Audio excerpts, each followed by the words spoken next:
다는 건데 그걸로는 영생을 얻을 수가 없는 죽는 길이에요. 거기까지 이해됐죠? 그럼 두 번째로 씨 맺는 채소라고 하는 개념은 과연 무엇일까? 이제 여러분 눈치를 좀 채실 것 같아요. 씨 맺는 채소는 뭐예요?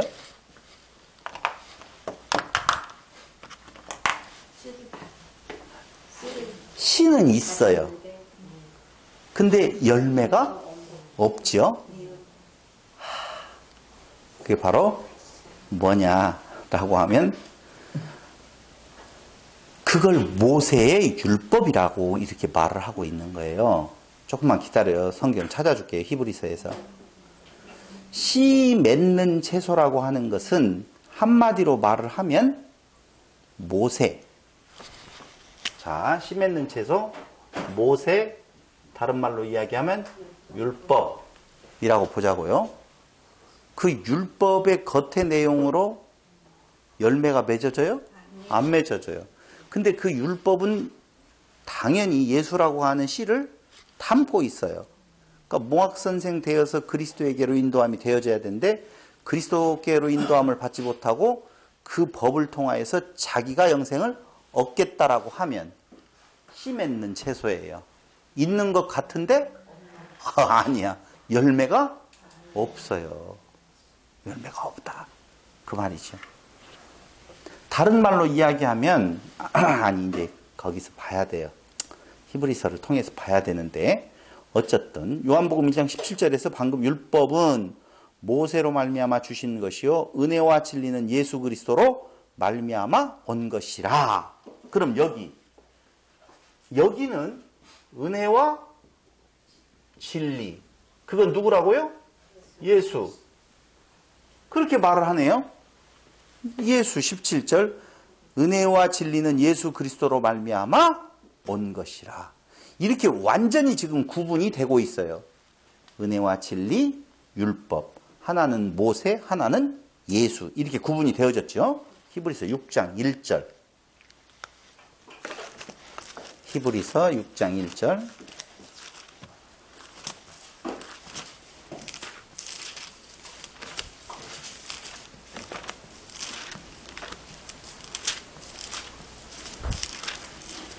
우리가 잘 알고 있는데 그러므로 우리가 그리스도 도의 초보를 버리고 죽은 행실을 회개함과 이 도의 초보라고 하는 건 로고스예요. 그러니까 율법이지요. 말씀의 겉모습이라고 하는 내용이죠. 도의 뭐라고 그래요? 초보라고 그러잖아요. 그러니까 말씀의 초보.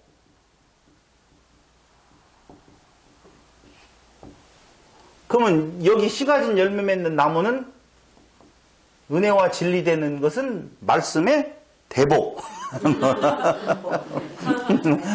뭐 이렇게 이야기를 하면 여러분들이 이해가 될지 모르겠습니다만 알겠죠? 그래서 그걸 뭐라고 이야기하냐면요. 초보를 죽은 행실을 회개함과 하나님께 대한 신앙과 세례들과 안수와 죽은 자의 부활과 영원한 심판에 관한 교훈의 터를 다시 닦지 말고 완전한데 나아갈지니라. 봐봐요. 초보, 그 다음에는 뭐예요? 완전한 대라고 나와 있는데 완전한 말씀이지요. 그러니까 끝에 되어지는 말씀이 아니라 그 말씀이 담고 있는 뜻, 진리, 그걸 말하는 거예요. 그러니까 지금 겉으로 되어지는 내용이 세례, 안수,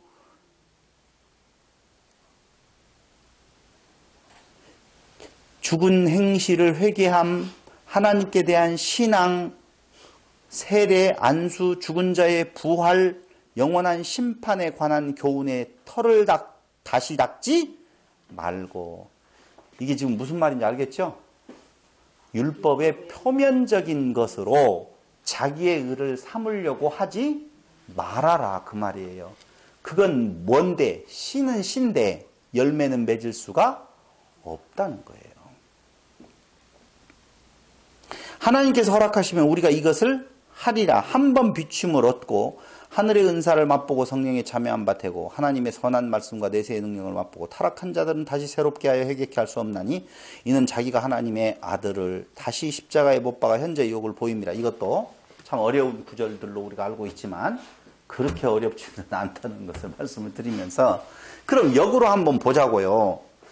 한쪽 부분에 대한 내용이 율법이라고 하는 것에서 초보라고 이야기했고 그것을 뭐라고 말하느냐라고 이야기하면은 젖먹이, 어린아이와 같다라고 이야기를 하고 있어요. 그러면 다시 한 번만 정리를 해서 말씀드려 볼게요. 세상에는 영원한 생명을 얻는, 구원을 얻는 그 길을 가르쳐주는 말들이 있어요. 그지요? 근데 그 말들에서 차이는 그리스도가 그 안에 있느냐 없느냐. 없는 말은 푸른 채소. 이해됐죠? 있는 말, 그리스도가 있는 말은 씨하고 관계되어져 있는 말씀이라고 우리가 나누어 볼 수가 있다는 거예요. 근데 그 율법, 그리스도가 있기는 있는데 그 표면만 본 그 상태를 말씀의 초보, 젖먹이, 어린아이 이렇게 말을 하고 있고 근데 씨 가진 열매 맺는 나무라고 하는 내용은 장성한 자 그리고 단단한 음식 선악을 분별하는 자 이렇게 말할 수가 있다는 것이죠. 그럼 여기에서 하나만 더 짚고 넘어가 보도록 하겠습니다. 씨 맺는 채소는요, 한마디로 말하면 어린아이와 같아서 가르침을 받는 자라고 보면, 받아들이는 자예요. 받아들이는 자라고 보면, 그 받아들여서 내 안에서 이게 밖으로 나갈 때가 있어요. 그걸 뭐라고 말해요? 열매라고 말한다. 그 말입니다. 그래서 장성한 분량에 이르러라. 도의 초보를 버리고, 거기에서 머물지 말고 이제는 너희가 장성한 분량에까지 어떻게 해야 할지니라 자라가야 된다 라고 하는 그 말이 바로 이런 의미예요. 장성한 자, 단단한 음식을 먹는 자, 말씀을 전하는 자, 가르치는 자 이게 이런 의미가 가지고 있다 그 말입니다. 근데 창조라고 하는 것은 우리가 이제 2장에 넘어가서 보면 그런 말 나오잖아요. 2장 1절에 보면 천지와 만물이 다 이루니라. 하나님의 지으시던 일이 일곱째 날이 이를 때에 마치니 그 지으시던 일이 다음으로 일곱째 날에 안식하셨다라고 나오잖아요. 그럼 창조하시던 일이 지금 마쳤다라고 나오잖아요.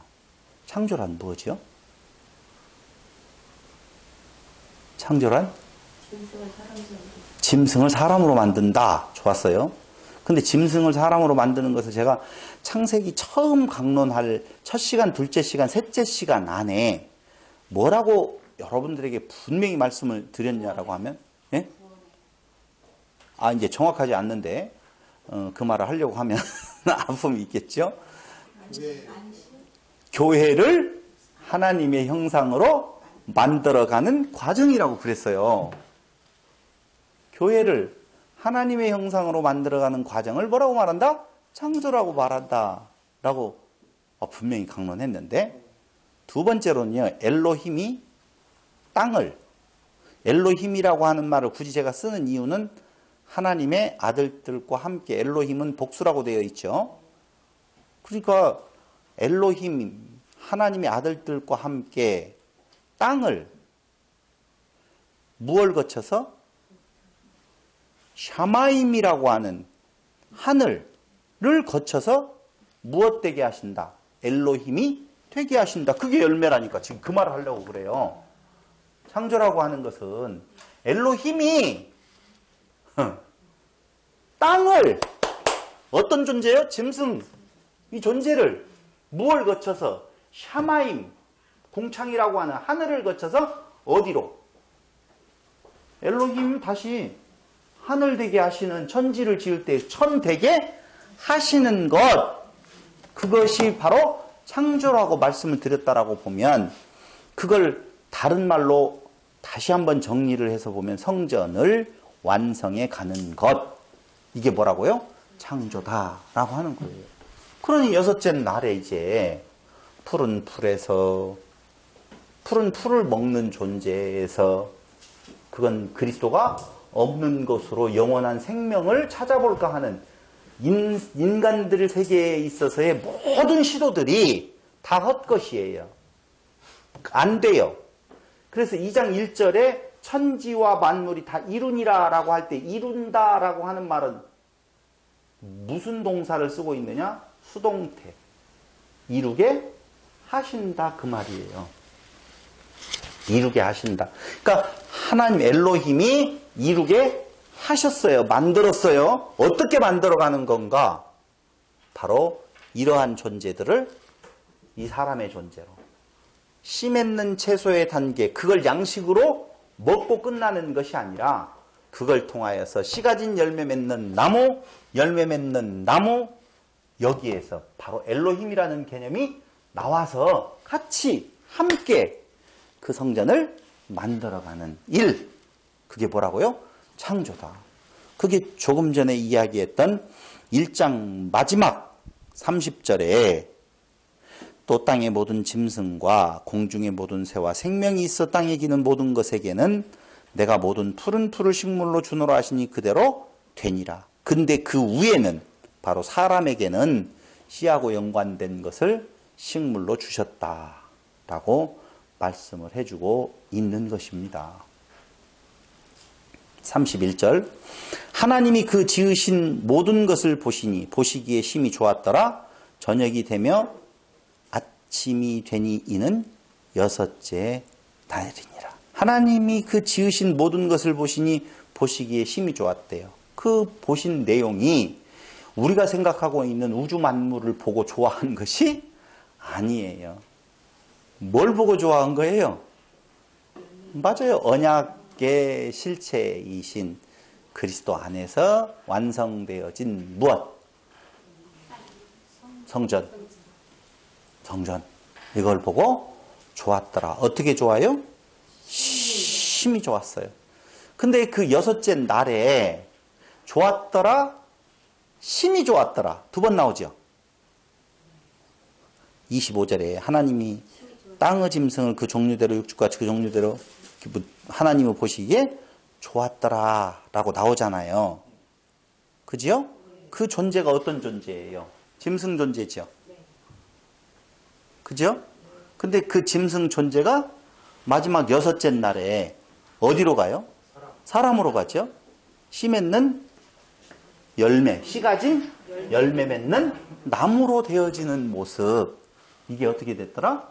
심히 좋았더라 라고 하는 내용으로 결론 지어진다, 그 말입니다. 그러므로 하나님께서 창조는 언제 마치게 되어지느냐? 여섯째 날에 다 지었고 마치죠. 그러면은 틀린 대답이죠. 예.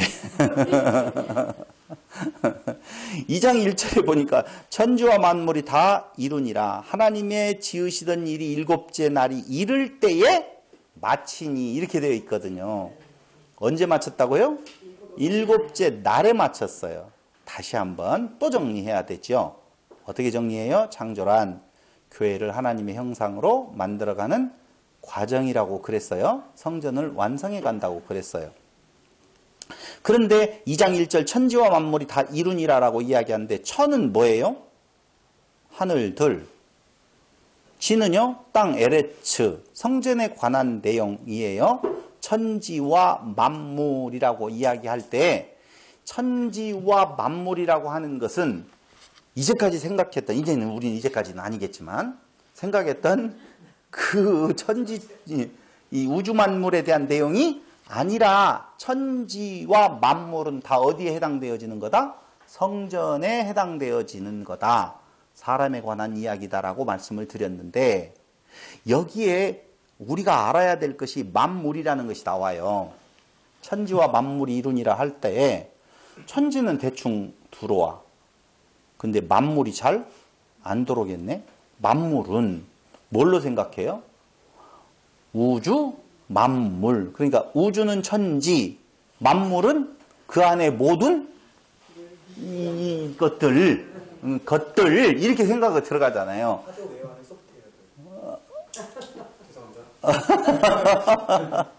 이 만물이 뭐냐면요, 만이라고 하는 이 단어는요, 콜이라고 하는 히브리어를 써서 모두 다 전체 완전함이라는 뜻이거든요. 그러니까 모두 다 완전함인데 그 안에 물이라고 하는 단어가 있어요. 만물 할 때, 만물 할 때, 만은 전체라고 그랬어요. 근데 만물은요, 차바라고 하는 히브리 말을 써요. 뭔바? 차바. 그러니까 모든 차바 이렇게 보면 돼요. 그러면 차바라는 단어는 도대체 뭐냐? 만물이라고 할 때 우리가 맞아, 지구 땅 덩어리에 있는 우주에 떠 있는 모든 것들 다가 아니냐라고 하는데 전제는 천지와 만물은 성전에 관한 거다라고 말씀을 드렸단 말입니다. 근데 이 차바가 여러분 마가복음 5장 9절을 한번 보세요. 마가복음 5장 9절.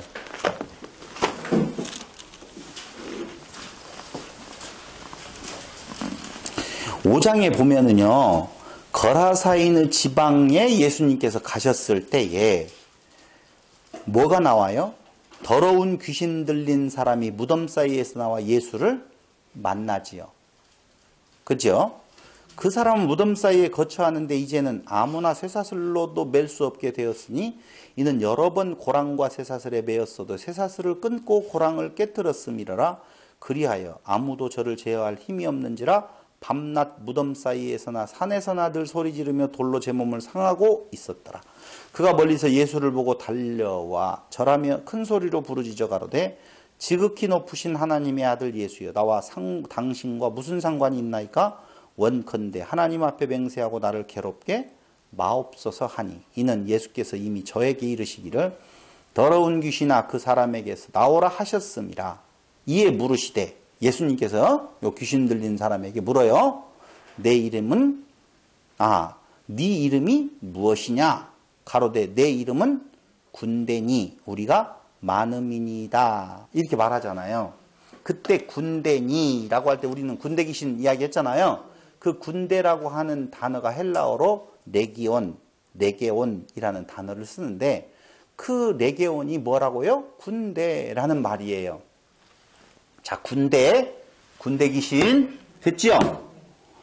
그런데 그 차바라고 이야기할 때에 그 차바는 군대라는 뜻이에요. 만물이라고 할 때 그 물이 우리가 생각하고 있는 이 물질 세계를 말하는 것이 아니라 군대라는 뜻을 가지고 있다니까요. 레게온하고 똑같은 뜻이에요. 근데 레게온은요, 보통 로마 군대의 어떤 단위를 말하는 거예요. 부대의 단위. 근데 그 레게온이라고 하는 것은 뭐 몇천 명, 5천 명이라든가 뭐 보병은 몇 명, 뭐 이런 기준이 다 있어요. 지금 그걸 이야기하려고. 하여튼 군대의 어떤 무리를 레게온, 그 다음에 여기에서 만물이라고 할 때 그 만물의 차바라고 하는 단어는 바로 군대라는 뜻이 있어요. 무리, 전쟁, 사람, 집단, 군대를 뜻하는 말이라니까 이게. 자, 이걸 제가요, 히브리 사전을 통하여서 확인을 해보니까 뭐라고 나와 있냐면, 이 차바라는 단어는 레위인들의 직무와 관련되어 있다라고 말을 해요. 레위인들, 제사장들 직무와 관련되어 있는데, 찾아볼게요. 민수기 4장 23절, 8장 24절. 민수기 4장 23절,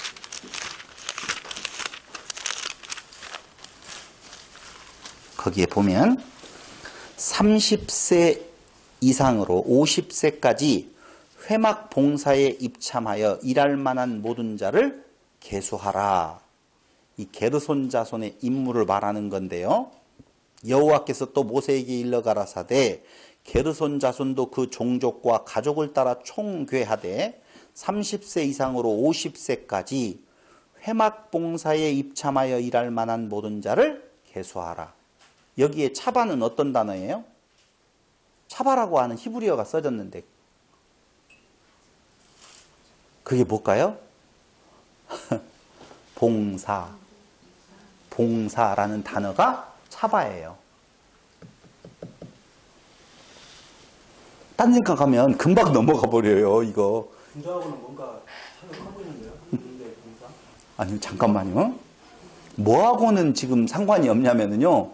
만물이라고 하는 물질하고는 관계가 없어요. 그러니까 같은 차바를 쓰고 있어요. 천지와 만물이 이루니라 할 때 그 물이 차바라는 단어를 썼어요. 차바라는 단어를 물로 해석을 했다니까. 근데 그 차바라는 단어가 또 어디에 쓰여 있냐? 민수기에 게르손 자손을 계수할 때 어디에서 봉사할 사람? 회막에서 봉사할 그 봉사라는 단어가 바로 차바라는 단어를 썼다니까요. 그러니까 이 말은 사전에서 레위인들의 직무와 관련 제사 직무, 성막에서 일하는 내용 이거하고 연관되어질 그때에 무슨 단어를 쓴다? 차바. 그 직무, 봉사의 직무. 하나 더 찾아볼게요. 민수기 8장 24절.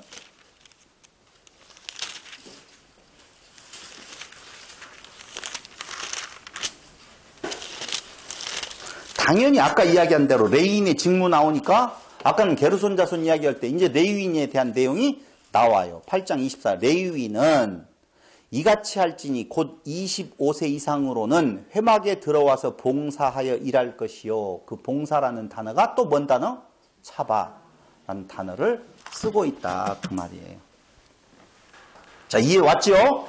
두 번째요. 히브리 사전에는 이 차바라는 단어, 이것은 헌신과 조직, 회막의 일을 나타내는데 영적 전쟁에 해당되어지는 의미를 담을 때 차바라는 단어를 써요.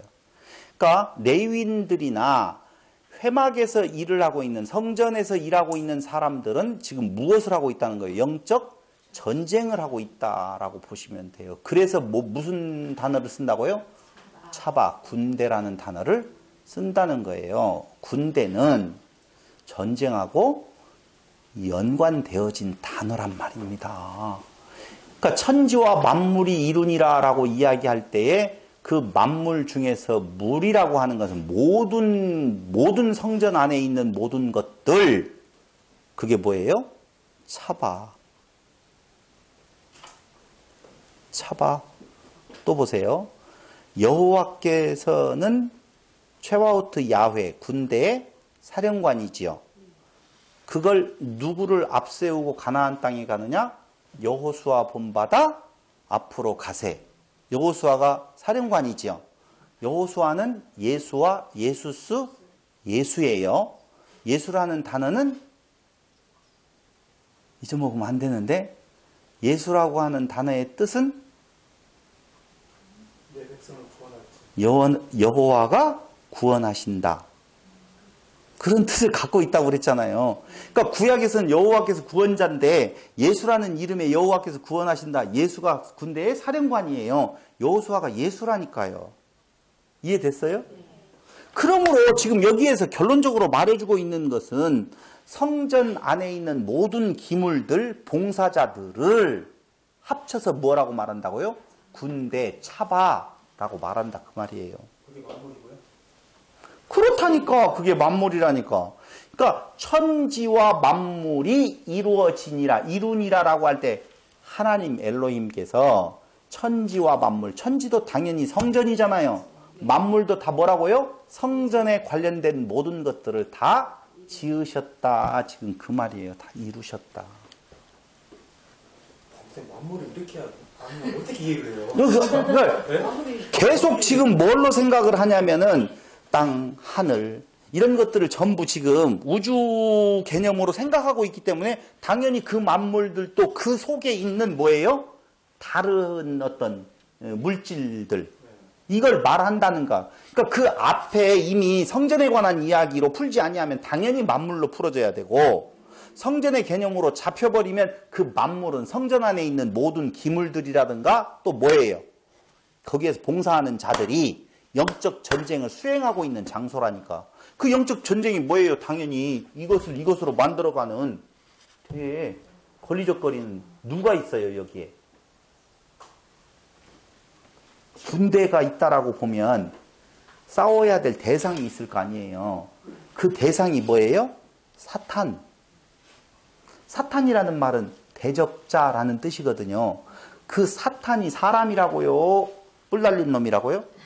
사람이라니까요. 그래서 대적자, 예수님께서 베드로를 향하여서 사단아, 내 뒤로 물러나라라고 이야기할 때도 당연히 사람이에요. 그럼 에덴 동산에서 아담을, 첫사람을, 사화를 꼬였던 그 존재는 뭐예요?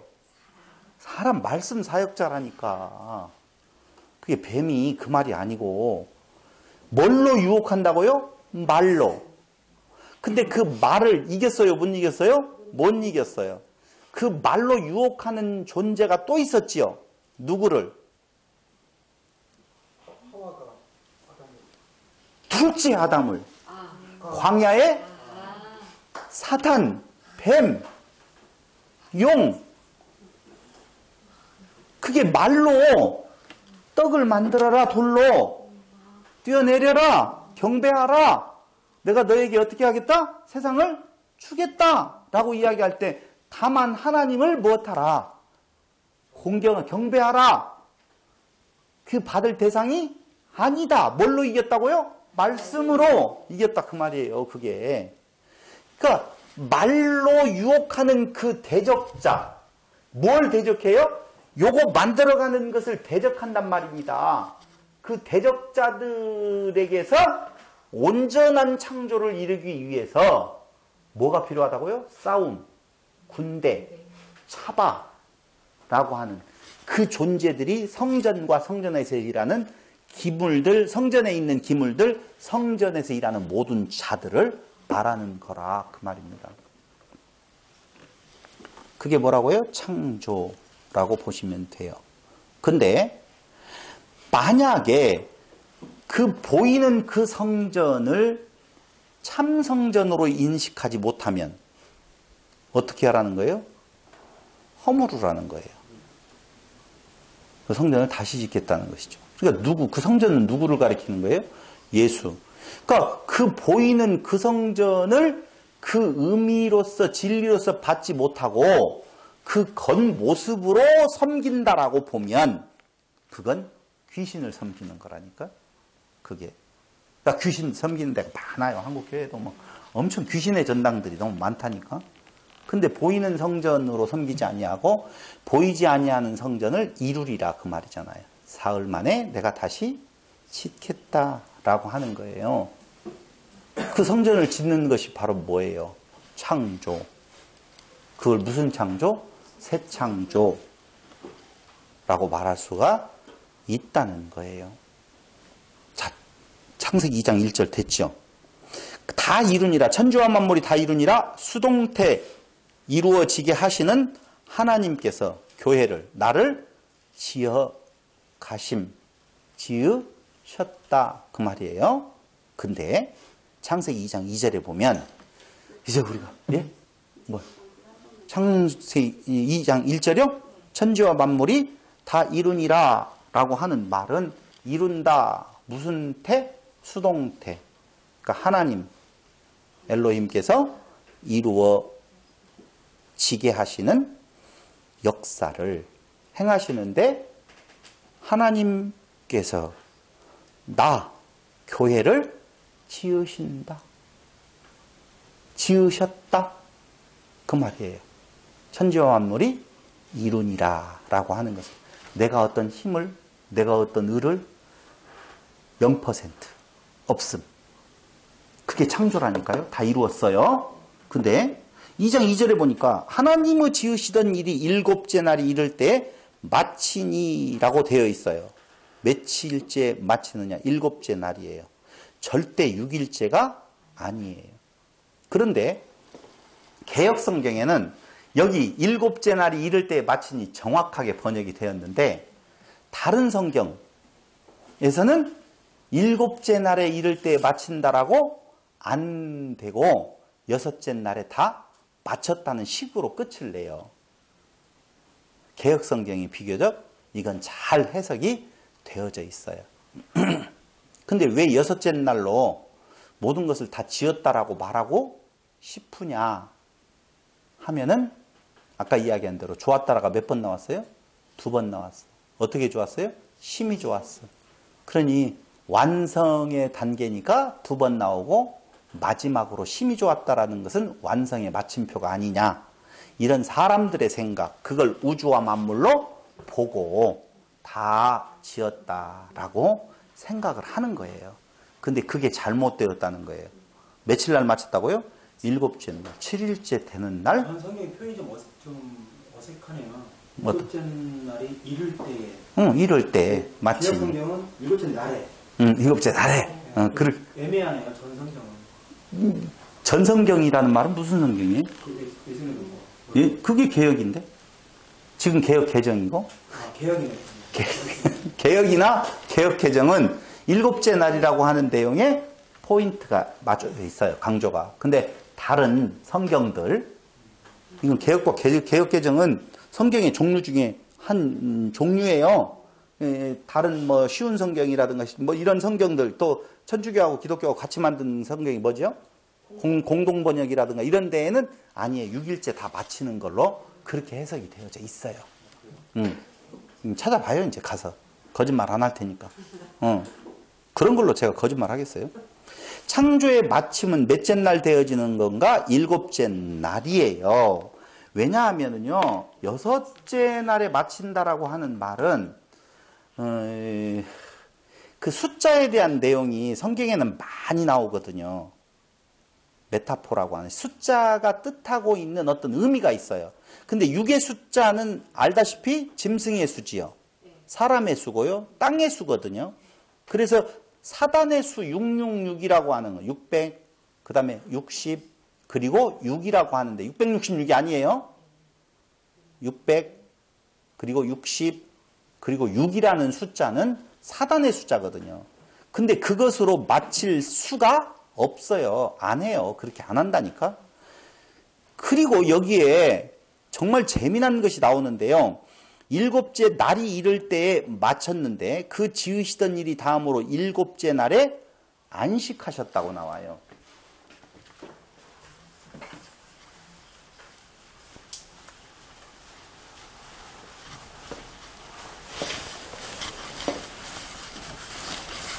일곱이라고 하는 중요한 개념이 나오게 되어지는데요. 일곱째 날이라고 할 때 1번 무엇 했다고요?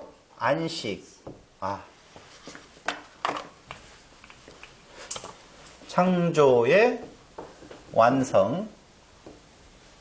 2번째 안식. 3번째는요. 일곱째 날을 복주신.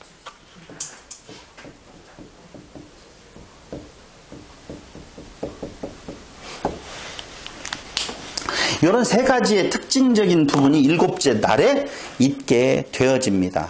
그런데 이 날이라고 하는 것은 욤이에요. 욤. 그럼 첫째 날, 둘째 날, 셋째 날, 넷째 날, 다섯째 날, 여섯째 날, 일곱째 날이 있는데 그 일곱째 욤이에요. 욤. 이 날이 뜻하는 바가 참 중요해요. 왜 중요하다라고 이야기를 하냐면요. 도대체 그날이 무엇이기에 안식 그리고 그 날 자체를 복주시는 건가? 라고 하는 거예요. 근데 다른 여섯째 날까지는 저녁이 되며 아침이 되니 무엇하니라? 첫째 날이니라. 둘째 날이냐? 셋째 날이니라 그러거든요. 근데 일곱째 날은 저녁이 되며 아침이 되니가 없어요. 이유는요? 끝났으니까. 날만 있으니까. 안식만 있으니까. 일을 안 하고. 안식만 있으니까 맞춰서 한번 해석을 해볼게요. 저녁이 되면 아침이 된다라고 하는 개념이 바로 전쟁이에요. 저녁에서 아침으로. 근데 안식의 날, 일곱째 날은 저녁에서 아침이 아니라 완성의 날이기 때문에 그런 일들이 없는 거예요. 근데 두 번째 중요한 것은요, 이 날이 도대체 뭐냐라고 하는 거예요. 그래서 그 날을 24시간 하루다, 아니다. 그 날은 해와 달이 있어야만이. 근데 벌써 우리는 해와 달이 그 해달이 아닌 걸로 알았기 때문에 24시간에 대한 개념은 무너져야 돼요. 무너져야 돼요. 오늘 여기까지 이야기하면 마무리가 좀 되어지는데, 그 요미라고 하는 그것은요, 이런 거예요. 이런 거. 요미라고 하는 것은 첫째 날이라고 할 때 그 첫째 날에 가면, 이거 전화기 가져와야 되는데, 에하드라는 히브리 단어를 써요. 에하드. 찾아줄게요.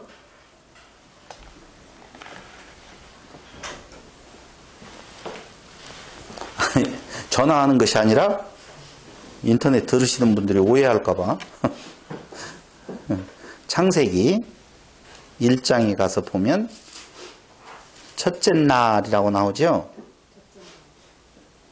저녁이 되면 아침이 되기는 첫째 날이니라.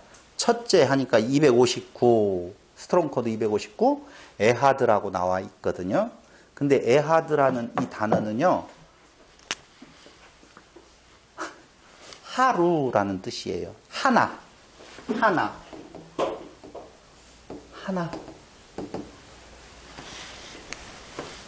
그런데 여기 이 하나, 원이라고 하는 말이 두 번째 날로 한번 가서 보면은요, 두 번째 날,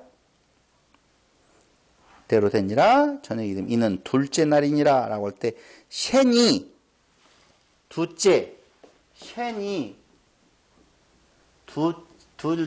둘째라고 해요. 둘째라고 그래요. 두 번째, 이렇게 두 번째, 이렇게 나와요. 성경 해석 사전에는요, 샤나에서 유래했으며 두째, 세컨드를 의미한다. 구약 성경에서 이 단어는 166회 나오며 둘째, 다른, 저편, 다음 것, 다시, 다음 이렇게 번역되어 있는데요. 히브리어 성경을 제대로 보면 이 첫째 날은요, 기수예요. 기수.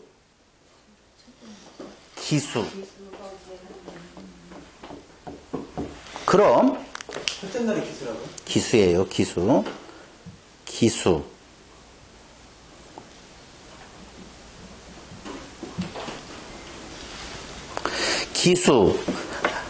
행사 때 대여를 앞에 서서 길을 드는 일을 맡은 사람, 길을 들고 신호하는 일을 맡은 사람, 사회활동에 앞장서서 이끄는 사람을 비유적으로 말한다. 기수, 두 집합이 1대1 대응 관계의 기수, 자연수에서 기수와 서수로서의 두 속성이 있다. 수에는 기수와 뭐가 있어요? 서수가 있어요. 그렇죠? 근데 이 첫째 날은 뭘로 쓰였다고요? 기수. 둘째, 셋째, 넷째 날은 뭘로 쓰일까요? 서수. 어떻게 알았어요? 눈치가 엄청 빠르셔. 근데 1, 2, 3처럼 한 집합에서 원소의 순서를 생각하지 않고 그 개수를 세는 데 쓰이는 것이 기수이고, 한 집합에서 원소의 순서를 생각하지 않고 그 개수를 세는 데 쓰이는 것이 기수예요. 기수라는 말은 원소의 순서 1번, 2번, 3번, 4번, 5번, 6번으로 안 센다는 거예요. 그러니까 우리는 첫째 날 다음이 몇째 날이에요? 둘째 날. 순서가 있잖아요. 그것은 서수예요. 기수가 아니에요. 기수는 순서를 세는 게 아니라니까. 첫째 날은 무슨 수? 기수. 둘째 날부터는 서수로 썼어요. 순서가 있다 없다? 있다는 거예요. 어떡하냐? 원소들의 차례를 세는 데 쓰이는 것이 서수. 원소들의 차례라고 상관없이 어떤 수를 표시하는 것이 기수. 오케이. 좋았어요. 그러니까 하나예요. 이걸 너무 돌리고 돌리면 서로 어려우니까 제가 그냥 쉽게 풀어서 말씀을 드릴게요.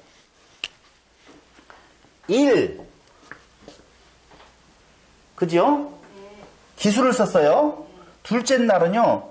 7에 2, 7에 3, 7에 4, 7에 5, 7에 6, 7에 7. 7은 완성이에요. 하나예요. 도로 돌아가네요. 7에 7은 하나예요. 그러니까 참 묘한 것은 둘째 날부터는 서수를 써서 이렇게 가는데 첫째 날은 기수를 써서 하나라고 하는 내용을 말해주고 있더라 그 말입니다. 그러므로 이 하나 안에 나머지 부분들이 다 속해져 있어요. 속해져 있는데 이걸 지금 우리가 이야기했던 이제까지 날 개념에 대한 내용에 있어서 첫째 날 하루 지났다, 이틀 지났다, 3일 지났다로 보면 안 되고 이게 뭘로 보여야 되냐면은 어떤 존재적 개념으로 봐야 된다 그 말입니다. 일곱째 날 처음 시작했던 그 기수가 일곱 번째의 순서에서 완성이 되어지지요. 그래서 오전 시간에 여러분들에게 말씀을 드렸던 것이 바로 뭐냐라고 이야기하면 한 생명의 창조의 완성. 그걸 뭐라고 말했어요? 창조라고 말씀을 드렸잖아요. 그러니까 첫째 날, 둘째 날, 셋째 날을 순서상에 대한 내용에 있어서 늘어놓으면 안 되는 이유는 첫째 날이 뭘로 되어 있어요? 기수로 되어 있어서 그 첫 번째가 아니에요. 하나 안에서 두 번째, 세 번째, 네 번째라고 하는 내용을 말하는 건데 그 존재가 그렇게 변화되어져 가는 그 순서를 말하는 거예요. 이런 거예요, 목사님. 첫째 날은 다 만들어진 거고 둘째 날부터는 만들어진 게 풀어지는 거예요? 첫째 날 다 만들어지고 풀었다는 말이 아니고 어떤 존재를 지금 창조해요. 응? 그 존재가 어떤 존재예요? 짐승이에요. 그 짐승을 무엇로 만들어가는? 사람 중에서 하나님으로 만들어가는 그 과정, 그것을 그려내고 있는 것이 날이라 그 말이에요.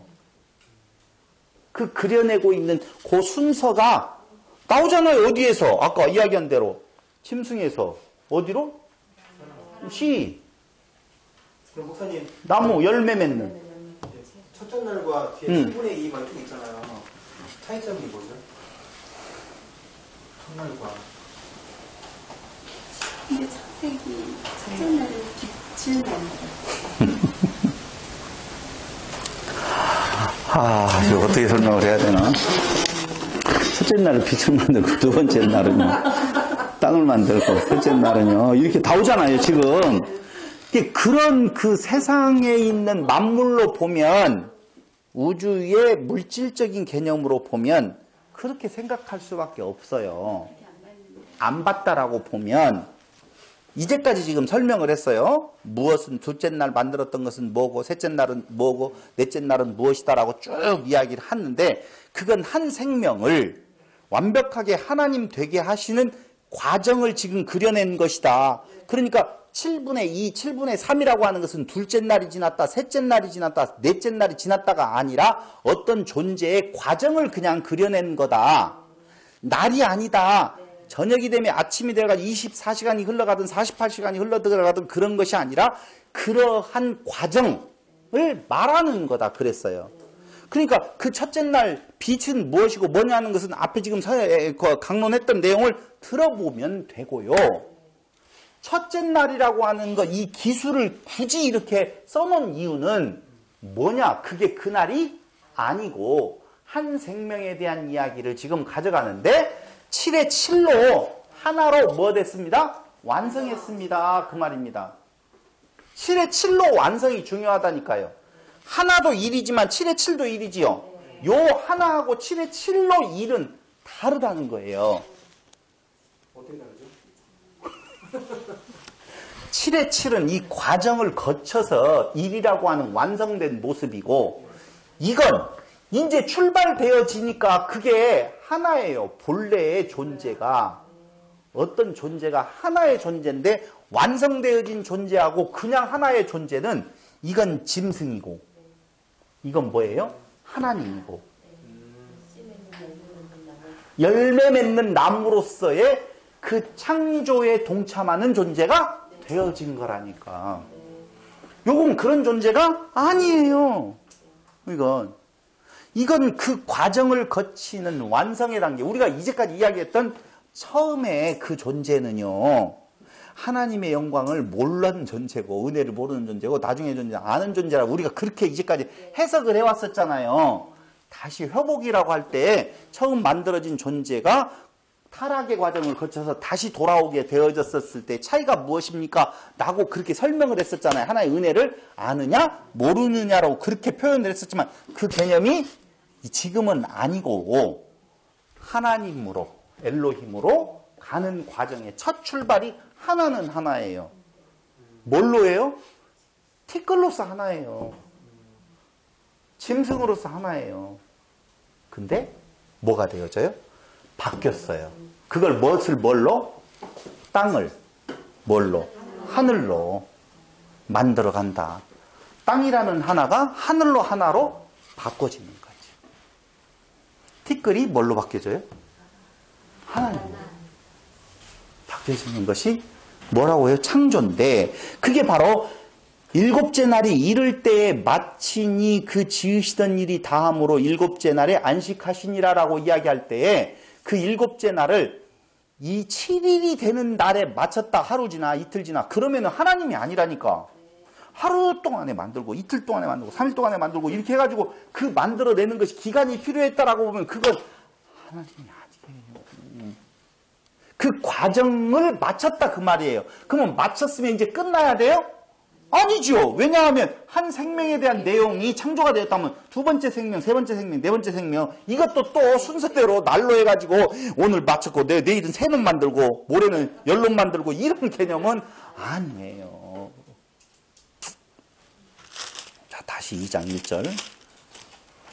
일곱째 날에 안식하시니라 라고 이야기하지요. 그래서 에하드, 하나, 이것은 출발할 때 하나의 생명. 그러므로 그 하나의 흙의 생명, 생명이 아니죠. 죽은 것이 이제 마지막 날 그 과정이 끝나면 하나의 생명으로 탄생이 되어진다. 이 과정을 그린 것이 욤이다 라고 말할 수 있다는 거예요. 그럼 보세요. 3절. 하나님이 일곱째 날을 복 주사 거룩하게 하셨으니 당연히 일곱째 날이 복이지요. 왜요? 완성. 무엇의 완성? 구원의 완성. 생명의 완성이라고 그랬잖아요. 그 생명은 어디 안에 있어요? 그리스도 안에만 있다는 거예요. 그러니까 내 목 잘리고 그리스도의 목이 붙어서 하나됨. 이게 당연히 마지막 날에 주는 그 날이 복이 되어진다 그 말입니다. 그래서 날을 복 준다라고 하는 날이지, 그 일곱째 날 그날이 안식일이니까 그때 안 쉬면 너 죽일 거야, 이게 아니라는 말이에요. 그래서 안식일이 아니라니까. 지금은요, 안식일이 그때 그 토요일, 금요일 밤부터 토요일까지가 아니라는 의미가 뭐냐면은요, 지금도 계속 창조는 이루어지고 있어요. 매일이 무슨 날이에요? 안식일이에요.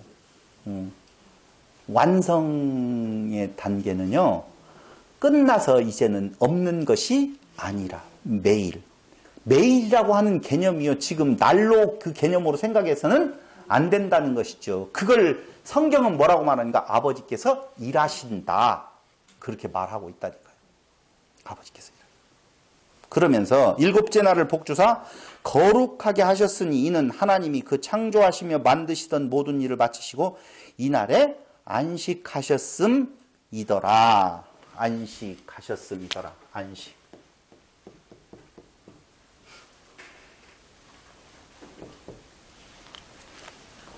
안식이면 이제 영원히 쉬어야 되겠네.